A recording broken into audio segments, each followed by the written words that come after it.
Hey, friends. Our most popular podcast episode of all time to date is From Idea to Launch in Your Coaching Business. And it's a podcast episode that I think is really important for so many coaches because many coaches have an idea. They've got something that they want to do. And the ideation phase before truly launching, monetizing, and building a consistent business can last for some people weeks, for others months, for some coaches years, and for some coaches even longer than that. In fact, it lasts forever and their business never lifts off. We're going to be running a workshop in 2 weeks. If you're listening to this live, November 15th, 2023, we're running a workshop from idea to launch in your coaching business to walk you through in depth, step by step by step, exactly what to do to launch a successful coaching business. And it's free. We'd love for you to join us. It's a 1-hour workshop, November 15th, 2 to 3 p.m. Central Time. And you can sign up for that workshop at F2I Tribe. That's the number 2, F2itribe.com/launch. And if you are not listening to this during the first 2 weeks of this podcast episode being available, you can still go to F2itribe.com/launch. We are certainly going to have a recording there for you or something that you can engage in. What I want to talk about today is kind of the reverse of this. So we talked about in that podcast episode, and we're going to talk in this workshop about what to do to go from idea to launch in your coaching business. But I want to talk about how people get stuck. I want to talk about why most coaching businesses never really lift off. They just get stuck at the starting line. So that if we know what the hiccups are for most people, maybe we can anticipate the challenge and overcome it in advance. Maybe that'll make things a little bit easier for us. So that's my invitation to you. Here are the 5 main reasons I know of that coaching businesses never lift off from the launch point. Number 1 is that they're too general. Too many coaching businesses set out to be generalists. It's a coach who has a heart for serving people and they just want to help everyone. And so because they want to help everyone, they don't narrow in a niche. They don't solve a specific problem because they want to help everybody solve whatever their problem is. And it's like this, it's coming from this really loving place. But if we're a generalist in the marketplace as a coach, we're not going to be very effective. The generalist typically becomes, rather than something to someone, they try to be everything to everyone, which is impossible. And so they fall completely short. I'm not going to hire a generalist to come and fix something in my bathroom. I'm going to hire a plumber. I'm not going to hire a generalist to fix something like building my deck. I'm going to hire a carpenter. I'm not going to hire a generalist to take care of my spine. I'm going to go to a chiropractor, right? And so it's very important for us to specialize and have a very specific who that we help and a very specific problem that we solve that also allows us to become known and memorable in the marketplace. It allows us to become remembered in the marketplace. So this is really important. And I want to caution you against it one more time. Don't be a generalist. Let's be narrow. Let's be specific. Let's solve a specific problem for a specific group of people, which also makes our marketing a lot easier too. The second reason why most coaching businesses never lift off is that they're too complicated and complex from the get-go. It's okay, of course, and natural and even necessary for a coaching business that is in scale mode, that's trying to become a $1 million business or a $10 million business, to have significant complexity and to be very complicated in the structures inside of the business, the systems, the different funnels and things that are happening inside of that business. But what I want to let you know is that there's phases, there's seasons to your business. And you could consider, if you're a new coach, the initial phase 1, or the building phase of your business, where you go from 0 to $100,000 plus. And there's no reason why we have to have a complicated, complex business between 0 and $100,000 in annual revenue. The business should be designed in a simple way, especially if you're a solopreneur. You should make sure that the way that you are going to provide service to people feels simple and easy to you. It feels like something that you can do again and again and again and again in your design, and that it's going to fulfill you and feel fun. It's not going to burn you out. Complexity burns people out. But the other place that people get overly complex isn't in their offer or their delivery. It's actually in their acquisition of clients. I think that oftentimes new coaches think, based on what they've seen in the marketplace, that they need to do everything. And if you've listened to me before, you've listened to my podcast, you've been in our sales school, you've heard me say this. I feel like most new coaches think that they need to have online funnels, they need to have webinars and workshops, they need to have challenges, they need to be running live events, they need to be writing a book, they need to have a podcast, they need to have a blog, they need to have an email newsletter, they need to be building their email list with a lead magnet, they need to be on Facebook and Instagram and Twitter and LinkedIn and Clubhouse and TikTok and all the different websites. And gosh, it's exhausting to imagine doing all of those things. It's especially exhausting to imagine doing all of those things at once without team as a brand new coach who doesn't yet have an audience or any clients or any revenue. And so we don't need to do all of that. This is the reminder for you. This is the thing to really just take in and consider. Your business out of the gate can be very simple. And in fact, the simplicity of your business will make it easier for you to make more sales and grow a successful business. One of the ways that you can keep your business simple is, instead of designing it with a price point where you need 750 clients to hit your goal, or even 75 clients to hit your goal, to design your business at such a way that you're working with fewer clients in a deeper, more meaningful way. And you only need 5 clients to achieve your initial financial goals, or 7 or 10 or 15, making it attainable. Trying to make 7 sales at a high ticket price point is way easier than trying to make 75 sales. And the strategies are really simple. And the execution after the sale is really simple when we're only working with a few clients. And so whatever you're doing right now, I want you to just take an opportunity to analyze. Am I making it too complicated? Am I making it too difficult? Am I trying to take on too many things in this first phase of my business? And could I instead sit back in simplicity and take a few important key actions again and again and again with one primary offer to get my first few clients and start growing a successful business? Simple is easier. The third reason why most coaching businesses never lift off is because the coach has fears around pricing and sales. So many coaches struggle with this. We've got fears and old stories around money and pricing and our own value and worth, or we've just got fears around sales. And so what these two things cause us to do is avoid. When we're afraid of our price, we're afraid to say it out loud. We're concerned that we're not worth it. We're concerned that our program's not worth it. We're concerned that nobody's gonna be able to pay for it. We can't say that, get ourselves to say that number out loud. That actually creates a simpler business and more success. If we've got challenges around the price point and we don't want to say it out loud, we're going to avoid sales calls. We're going to avoid making offers. We're going to avoid making real progress in our business. So we have to overcome that fear around money and around pricing and around our own value. The second piece of this is sales.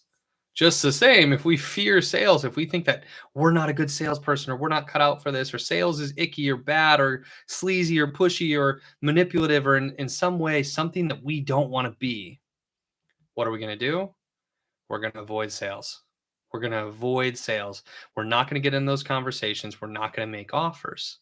And if we're not having the right conversations and we're not making offers because of these fears, our business is never going to lift off. This could probably be the most common reason why a coaching business doesn't lift off, is because the coach doesn't have enough conversations where they invite people to buy. What can we do? Well, maybe we learn a sales process that has high integrity, that feels really good, that feels honorable and authentic to us and our clients and prospects. And with that, maybe we can move forward with a little bit more confidence. And we also need to work on that money mindset piece. There's some deep mindset work to be done there. The fourth reason why most coaching businesses never lift off is because of self-doubt or a fear of judgment. And so in this case, like, this is related to the one that we were talking about, number 3, fears around pricing, money, sales. Self-doubt is sometimes related to the money and the pricing piece, but there's also this fear of judgment that comes when we aren't sure that we're good enough or that we're worthy. I remember being a new coach and feeling nervous about what people were going to think if I posted on social media about my business, if I shared on Facebook what I was doing, if I did a Facebook Live, if I made a post about Faith2Influence, what were people going to think? And I remember thinking about specific groups of people that I thought would judge my words. Was I good enough? They would judge my character. They would judge the version of me that they knew when we were together. I remember thinking that kids I knew in high school would think, who is he to be a coach? Or like, what is he taught? What is a coach anyways? What, you think that people should pay you to tell them how to live their lives? I mean, I remember like having this talk with myself, like worrying about the things that they would say and do and think. And the reality is most people don't pay that much attention or care that much what any of us do. There really isn't that much judgment. Most people are pretty neutral about whatever you decide to do with your life and your business. And the people who aren't neutral, most of them are really supportive. I remember the same types of people who I thought might judge me or might think, what is he doing? Or why is he qualified to do that? Those were the people who I'd run into randomly who would say, wow, I love what you're doing. I listened to all the episodes of your podcast, or thanks for sharing those Facebook Lives. It really helped me out in my job. I got so much positive feedback, but I could have been stopped by that fear of judgment, because at times it could feel debilitating. I mean, I remember recording videos to share on social media and doing like 3, 4, 5, 6, 7 takes and watching the video and judging myself and recording again and watching it and judging myself and recording again. Oh, sounds exhausting to imagine right now. I can't believe that's what I did, but that's what I did because I wanted to be perfect, because of my self-doubt, because of my fear of judgment, of what others people would think of what I did. And now I record things in one take almost always.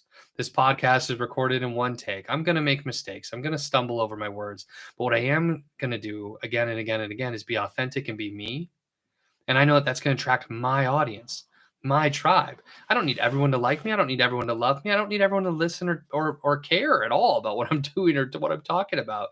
What I know is I've got a very narrow, specific niche working with Christian coaches, helping them with sales, solving a specific problem that's going to help them grow their business. I know that I've got a simple business that I can execute upon.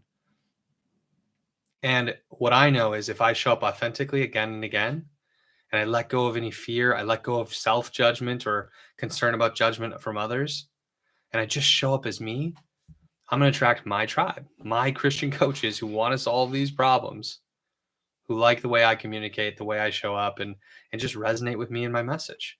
And the same is going to be true for you. So we just need to let go. We need to let go of the self-doubt. We need to let go of the self-fear, the self-judgment, and the concern of other people judging us. We need to surrender to God a little bit and say, hey, if he's calling me to this coaching business, if he's calling me to this crazy idea, I'm just going to trust him. I'm going to trust him and allow him to deliver through me, to speak through me, to lead through me. And the final reason, the fifth reason why most coaching businesses never lift off is because of something that's kind of been loosely connected to all the things I've shared so far, but it's because of either inaction or misdirected action in their business.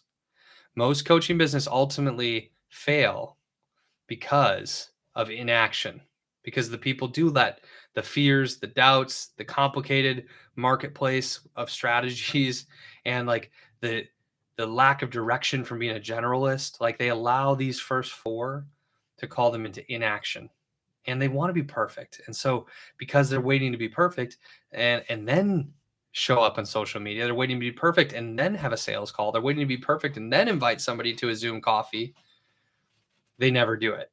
They never take action at all, because none of us are ever going to be perfect. We have to do it scared. We have to make mistakes. We have to imperfectly fall forward and learn along the way. And so that inaction is the reason why most fail, or misdirected action. Maybe we find ways to be busy and feel like we're making progress in our coaching business, but we're avoiding the one thing that we really need to do, which is have real conversations with real people and invite them to buy. I want to simplify that a little bit and just remind you of that. Like, there's nothing more important that you could do for your coaching business than reach out to someone you know and have a cup of coffee on Zoom and ask about what they're doing. Ask about what's important to them. Learn about their goals. Find out the problems and challenges that seem to stand in the way. Aim to help them in that conversation. And then to make a great referral or an introduction for them, or to give them an idea, or when it's appropriate, to invite them to your coaching program and ask them if they want to join you. Ask them if it's something that they think could help. And that, obviously, we do in a more thoughtful way with our 10-step sales process. But no matter how you do it, if you just simply show up again and again and again and have conversations and invite people to buy, you're going to get results. If you avoid that or spend all your time doing the other things because everything else feels easier, we're never going to get to the goals that we have as a coaching business. We're never going to lift off until we have real conversations that invite people to buy. If you need help learning how to have those real conversations and inviting people to buy, like, reach out. This is what we do. We'd love to help you with that. And again, if you want to make sure that you overcome these 5 mistakes that prevent people from launching, and you want to go from idea to launch in an empowered way in your coaching business, or maybe you feel like you have launched, but you've gotten a little stuck recently and you want to open the door to a greater kind of relaunch in your coaching business, join us in this workshop in the next couple of weeks. November 15th, 2023. We're holding this live workshop. We're going to have a recording that you can watch if you're listening to this later. But go to www.f2itribe.com/launch. We'd love to help you. I'm going to pray. God, I pray for the coaches and the entrepreneurs listening to this podcast.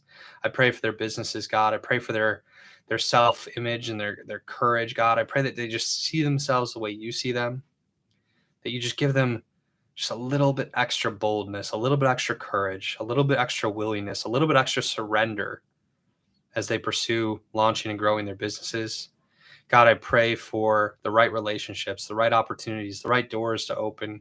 I pray that as you open doors for us, God, that we step through them and we just take the next step, and then the next, and then the next. God, I pray that if we've been stalled at the starting line or any point in our business, that you just reinvigorate us, that you call us into the right strategies, call us into the right action.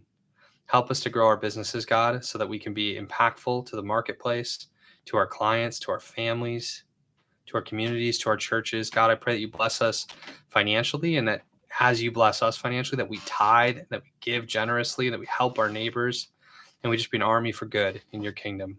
In Jesus' name, amen. God bless you all. Have a great week, and I look forward to talking to you soon.